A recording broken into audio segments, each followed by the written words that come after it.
Mga kaibigan, kapag kailangan nyo ng police assistant, hindi nyo na po kailangan pumunta sa kanilang mga opisina, sa kanilang mga station, bagkos, i-dial nyo lamang sa inyong mga cellphone, 911, sa loob ng 5 minuto, darating po ang ating kapulisan para agapan ka, para bigyan ka ng assistant at higit sa lahat, para alalayan ka. Kaya ano pang hinahantay nyo mga kababayan? Huwag po kayong mag-atubili. Pag nakakita po kayo ng crime, kahit malayo po kayo sa istasyon ng pulis, i-dial nyo lamang po yung 911 sa loob ng 5 minuto. Darating po ang inyong hinihinging assistant na pulis. Kaya mga kaibigan, at higit sa lahat, huwag po tayong nagtatakot, huwag po tayong nagugulat. Pag meron po tayong mga nakikita mga kapulisan sa mga kapaligiran natin. Kasi ang mga pulis po, hindi na po sila tumatambay sa kanilang mga istasyon.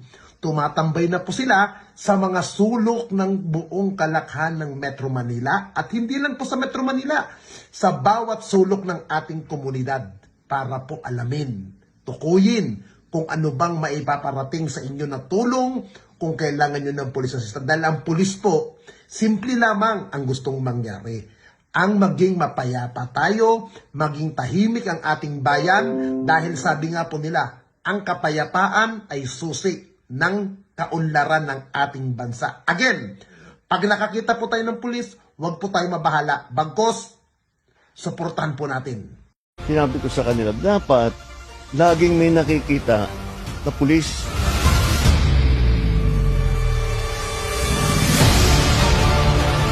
Kailangan ng pakiramdam ng tao, laging may pulis dito. Nararamdaman ng mga tao na safe ng kapaligiran kahit saan Metro Manila, kahit saan magpunta, okay naman. Okay ang palakad ng mga gobyerno natin, mga kapulisan, ayos naman. At maganda-ganda naman maraming kapulisan.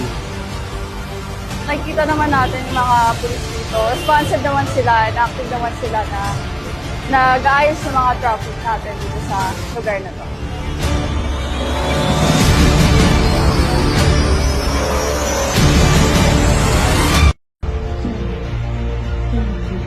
Bilang tugon sa pangangailangan ng mabilis at maasahang serbisyo mula sa kapulisan, matagumpay na ipinatutupad ng Manila Police District ang 5-minute response policy bilang bahagi ng pambansang programa ng Philippine National Police.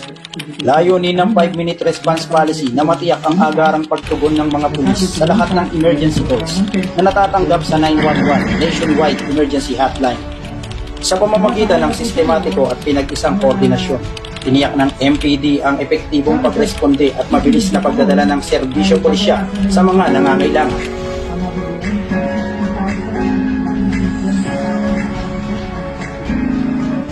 Nito lamang Martes, bandang alas 12:20 ng tanghali, nakatanggap ng tawag ang Delpan Police Station mula sa 911. Isang insidente ng problema sa tahanan ng residente sa isang lugar sa Tondo, Manila.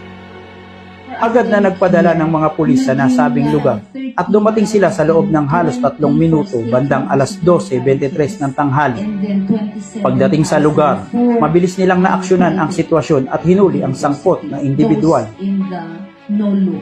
Ang nasabing individual ay isinailalim sa investigasyon at maayos na na-turn over sa duty investigator para iproseso.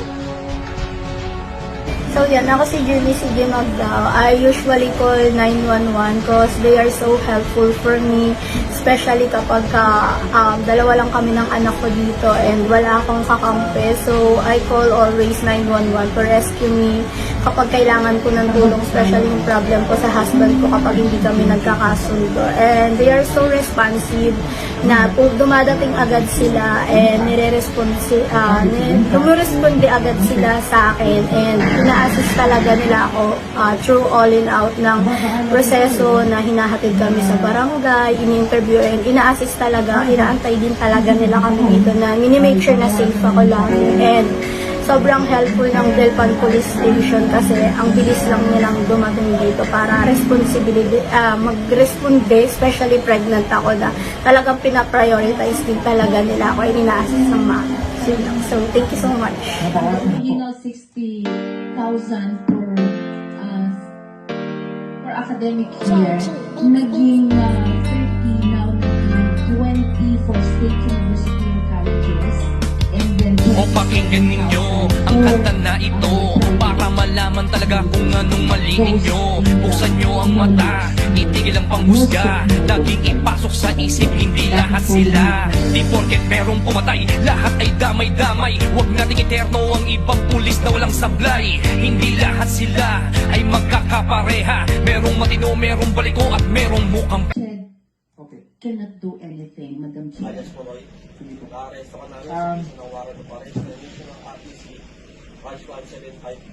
Punta naman po tayo dun sa, again, implementation pa rin na free higher education. So kanina, binabanggit yung UNIFAS. Nasabi sa UNIFAS, merong programang test at merong programang no? At nababahala po tayo na para sa susunod na taon ay pabawasan na yung sakit. Tama ba yun? 60,000 na para sa mga test beneficiaries. Is that correct? In fact po, talagang nabawasan na po. Nabawasan. Original 60,000 for academic year, naging 30, now naging 20 for state university and colleges, and then 27,000 for private university. Those in the no-look area, Madam Chair. Bakit po lumiit ng ganon? Ano ba to? Na-arresto nga namin sa visa ng warrant of arrest. Na-issue ng Municipal Trial Court in City, Branch 1, City of Limos, Cavite. Sa tatlong kaso ng istapa na may criminal case number Free higher education. Ma'am, magandang umaga po. Ma'am, ano po ba masasabi niyo sa pag-respond ng Sabi sa ating mga UNIFAS, pulisan merong programang through sa test, pagtawag merong na may Thankful lang ito Nababahala kasi po tayo magaling naman po sila na kagad. And okay naman po. As long as na para sa manggulo susunod naman na taon ay just wala pabawasan naman na daw yung po. sakit. Thanks po kayo sir. Sa dalawang kapulisan ko ng BS1, thank you po sa agarang pag-respond niyo po sa amin dito. Na nakakagulo na rin po kasi. Thank you po talaga. In fact po, Madam Chair, in fact, talagang nabawasan na po. Nabawasan na po. Original 60,000 per academic year, naging 20 for state university and colleges, and then 27,000 for private university. Those in the no-look area, Madam Chair. Bakit po lumiit ng ganon? Ano ang Republic Act 4,136?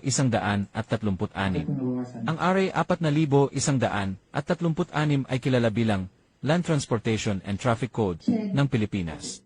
Sa Section 34, malinaw na nakasaad na ang bawat sasakyan ay dapat may dalawang headlight sa unahan na nagbibigay ng puti o dilaw na ilaw na malinaw na nakikita mula sa angkop na distansya. Ipinagbabawal ang paggamit ng pulang ilaw sa harap ng anumang sasakyan.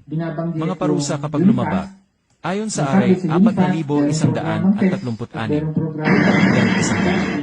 ayon sa LT Rules, 5,000 panandang pandagdag posibleng kumpiskahin o ay impound ang motor. Single ticketing system, 1,000. Kaya malinaw, bawal ang pulang ilaw sa harap ng motor. Sundin ang tamang kulay ng headlight para makaiwas sa multa at aksidente. Ride safe. Ride legal. Is that correct? In fact po, Madam Chair, in fact, talagang nabawasan na po. Nabawasan na po. Original 60,000 for academic year, naging 30, now naging 20 for state university and colleges, and then 27,000 for private university. Those in the no-look area, Madam Chair. Bakit po lumiit ng ganon? Bakit nabawasan? Bagong sundo tayo ay disiplina dito. Together we Cannot do anything, Madam Chair. Sige po.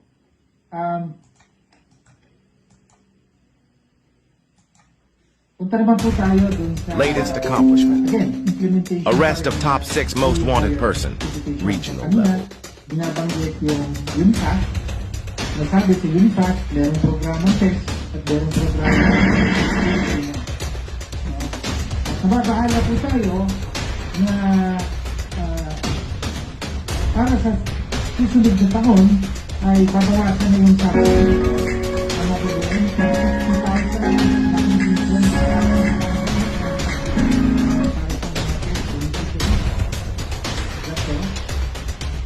In fact po, talagang nabawasan na po. Nabawasan na po. Original 60,000 for academic year, naging 30, now naging 20 for state university and colleges, and then 27,000 for private university. Those in the no soup, no look area, Madam Chair. Bakit po lumiit ng ganon? Pagdasal ko po sa kanya, mabulok na po siya sa pagmanatin na siya. Bakit nabawasan? Sana madara na po siya sa kanya niya nagawa sa akin. Kapasalamat ko sa Panginoon. Cannot do anything, Madam Chair. Hinahanap yun. Tarungan para po sa apo ko. Punta naman po tayo dun sa, again, implementation pa rin ng free higher education. So kanina, binabanggit yung UNIFAS.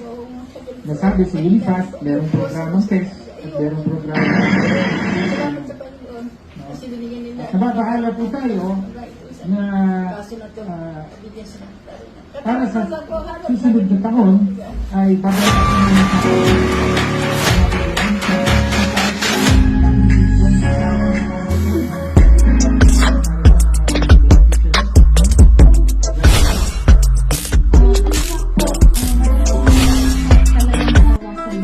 nabawasan na po. Original 60,000 for academic year, naging 30, now naging 20 for state university and colleges, and then 27,000 for private university. Those in the no soup, no look area, Madam Chair. Bakit po lumiit ng ganon? Bakit nabawasan?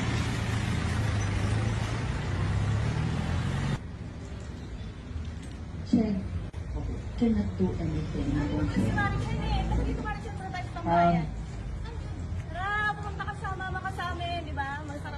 Punta naman po tayo dun sa, again, implementation pa rin ng free higher education. So kanina, binabanggit yung UNIFAS. Nasabi sa UNIFAS, merong programang test at merong programang no? At nababahala po tayo na para sa susunod na taon ay babawasan na yung sakit. Tama po ba yun? 60,000 beneficiaries. Is that correct? In fact po, Madam Chair, in fact, talagang nabawasan na po. Nabawasan na po. Original 60,000 for academic year, naging 30, now naging 20 for state university and colleges, and then 27,000 for private university. Those in the no soup, no look area, Madam Chair. Bakit po lumiit ng ganon? Bakit yung nabawasan?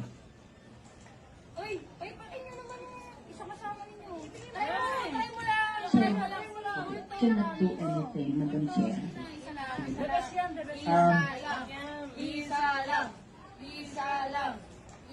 Punta naman po tayo dun sa, again, implementation pa rin ng free higher education. So kanina, binabanggit yung UNIFAS. Nasabi sa UNIFAS, merong programang test at merong programang Batas na bawal manigarilyo sa at nababahala po tayo na apakan nyo yan. Damputin para nyo, sa tapon nyo. susunod na taon ay babawasan na yung sakit. Tama ba yun? Sa 60,000 naging 20,000 beneficiaries. beneficiary. Is that correct? In fact po, Madam Chair, in fact, talagang nabawasan na po. Nabawasan na po. From original 60,000 to for academic year, naging 30, now naging 20 for state university and colleges, and then 27,000 for private university. Those in the no-lose. O pakinggan ninyo ang kanta na ito para malaman talaga kung anong mali ninyo. Buksan nyo ang mata, itigil ang panghusga, laging ipasok sa Gawin may karapatan manahimik at pagkawalang ito. Ano man ang sasabihin ay maaaring sabihin naman ng mga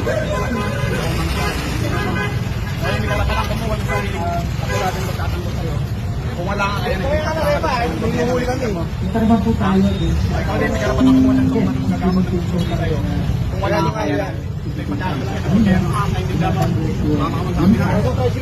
magsabi sa impact ng programang PEP. Babaalala po sa inyo na magsasabi ng tao kapag katulad po ng mga manduroko. Susunod na ako. Pag-ingatan ng mga gamit, tulad po ng cellphone, wallet, at sa paglaban ng bag na mahalaga. Huwag dito basta-basta magtitiwala sa sinamang tao na hindi ka kilala upang itiwalitiman ng mga bunit-bunit. Magandang araw at maraming salamat po. Araw po sa inyong lahat, kami po ang kapulisan ng Balate Police Station. Nagpapaalala po sa inyo na mag-ingat sa mga tao kapagsamantala, katulad po ng mga mandurokot. Lagi po pag-ingatan ng inyong mga gamit, katulad po ng cellphone, wallet, at sa mga laman ng bag na mahalaga. Huwag po basta-basta magtitiwala sa sinamang tao na hindi kakilala upang itiwalitiman ng mga bunit-bunit. Magandang araw at maraming salamat po.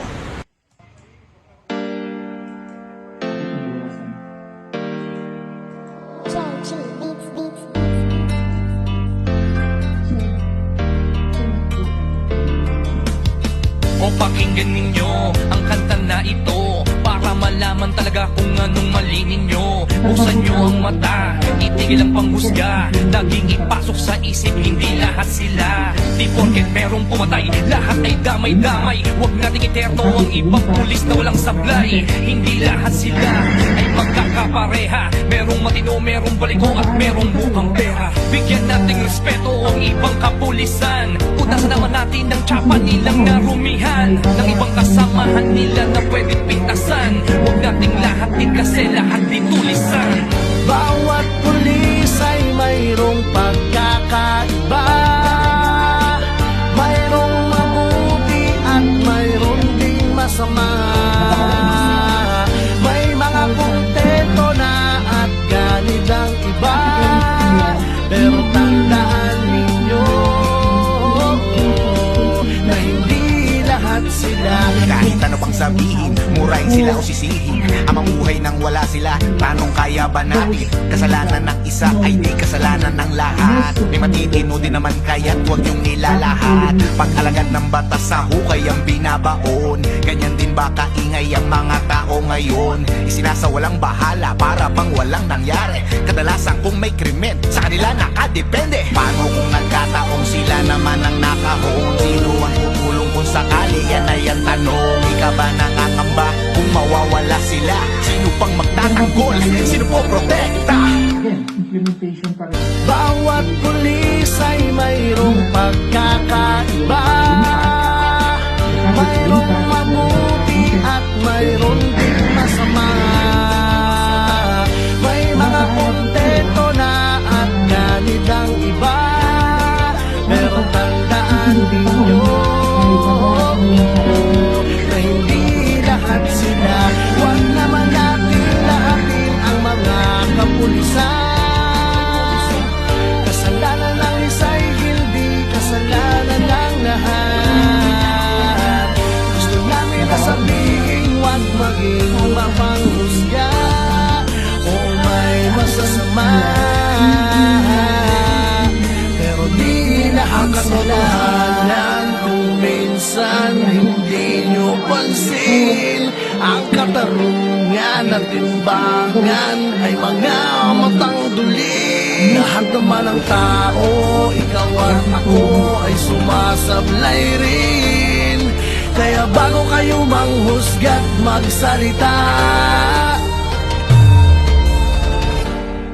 hindi lahat sila.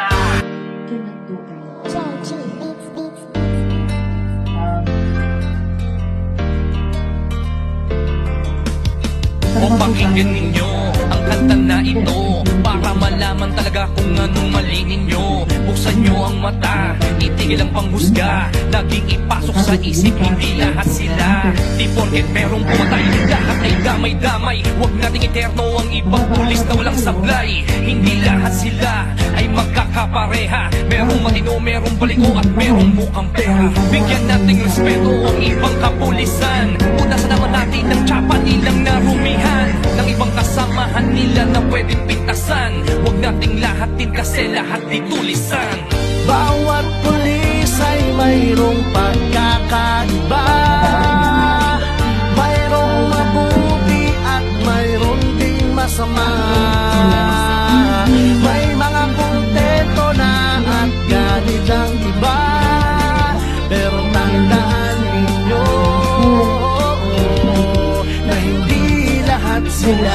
Kahit ano pang sabihin, murahin sila o sisihin, ang mamuhay nang wala sila, tanong kaya ba natin? Kasalanan ng isa ay di kasalanan ng lahat. May matitino din naman kaya't huwag yung nilalahat. Pag-alagad ng batas sa hukay ang binabaon, ganyan din ba kaingay ang mga tao ngayon? Isinasawalang bahala para bang walang nangyari. Kadalasan kung may krimen, sa kanila nakadepende. Paano kung nagkataong sila naman ang nakahon? Sino ang tutulong kung sakali? Yan ay ang tanong. Di ka ba nakakamba kung mawawala sila? Sino pang magtatanggol? Sino po protekta? Bawat pulis ay mayroong pagkakaiba. Mayroong mabuti at mayroong ding masama. May mga kontento na at ganit ang iba. Pero tandaan ninyo na hindi lahat sila. Huwag naman natin lahatin ang mga kapulisan. Kasalanan ng isa'y hindi kasalanan ng lahat. Gusto namin na sabihin, huwag maging mapanghusga o may masasama. Pero di lahat kasalanan kung minsan hindi nyo pansin. Ang katarungan at timbangan ay mga matang duli. Lahat naman ng tao, ikaw at ako ay sumasablay rin. Kaya bago kayo manghusga't magsalita, hindi lahat sila. Punta naman po tayo dun sa, again, implementation pa rin na higher education. O pakinggan ninyo ang kanta na ito para malaman talaga kung anong mali ninyo. At merong programa